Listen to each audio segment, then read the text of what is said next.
According to the Wall Street Journal, on August 11th, 4 days before Nancy Pelosi's visit to Taiwan, Xi Jinping told Biden in a phone call that Beijing had no intention of going to war with the US over Taiwan. Xi Jinping hopes to reduce the risk of conflict with the US in his phone call with Biden. The Wall Street Journal cited sources close to the Communist Party's policymakers as saying that Xi was frustrated that Beijing's months of diplomatic efforts had failed to stop Pelosi's trip to Taiwan. He sees bringing Taiwan under Beijing's control as central to his vision of Chinese national rejuvenation.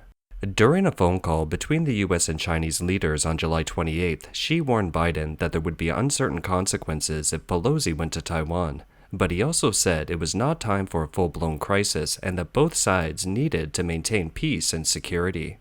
Biden explained to Xi the division of government power between the U.S. legislative, executive, and judicial branches, and reminded him that the former House Speaker Newt Gingrich visited Taiwan 25 years ago.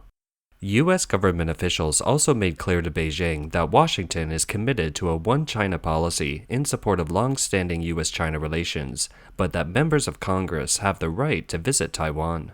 Sun Yun, director of the China program at the Stimson Center, a Washington think tank, said, "The priority for China's leaders right now is stability, and so far China has shown great restraint, but it's a short-term strategy designed to prevent relations with the U.S. from spiraling out of control." Pelosi visited Taiwan. China's military drills raised tensions with the U.S. Following Pelosi's departure from Taiwan on August 3rd, Beijing conducted several days of large-scale military exercises, temporarily blocked islands around Taiwan, and called off high-level talks with Washington on military matters and other areas. The Wall Street Journal reported that Chinese communist leaders were seeking a measured response that was forceful but didn't provoke an escalation of reactions from Washington and its allies. At the same time, Xi Jinping has taken the opportunity to demonstrate his authority at home. For example, communist media broadcast the firing of a missile into Taiwan's surrounding waters. Nationalist media sources and experts representing more hawkish views within the government have warned of the possibility of war in the Taiwan Strait. Nonetheless, Beijing's actions have further exacerbated tensions with the U.S. and raised security concerns among U.S. allies. Other countries in Asia and Europe are concerned that Beijing's approach may herald the beginning of a new phase of direct pressure on Taiwan.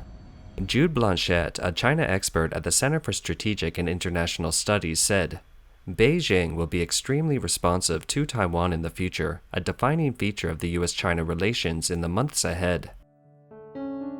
Xi Jinping took the risk to call for the sake of his next term. The CCP's foreign policy organs have traditionally been cautious about arranging contact between leaders, fearing that they would lose face if the other side did something against Beijing's interests shortly after the bilateral exchange. A report by the Wall Street Journal said that talking to Biden before Pelosi's visit was politically risky for Xi, but he was eager to demonstrate his power to the outside world in the face of growing discontent inside China over the zero-COVID policy and other anti-epidemic policies.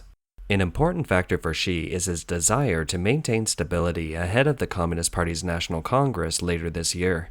He is on track for a record-breaking third term as General Secretary, serving another 5 years. Some foreign policy analysts also expect Xi to be bolder in his next term, confronting the U.S. more and putting pressure on Taiwan and other jurisdictions. Beijing has been trying to block Pelosi's visit to Taiwan since April 2022. Since April, CCP party officials have been warning Washington against Pelosi's visit to Taiwan. The visit to Asia was postponed after Pelosi tested positive for COVID-19. But in the past few weeks, it has become increasingly clear that China could do little to stop Pelosi's trip. China has done everything it can diplomatically, said Liu Pengyu, a spokesman for the embassy in the U.S. The main reason Beijing did all it could to stop Pelosi's visit to Taiwan is that it feared the move could bring about a domino effect of other politicians visiting Taiwan one after another, raising Taiwan's international standing and possibly encouraging it to declare independence.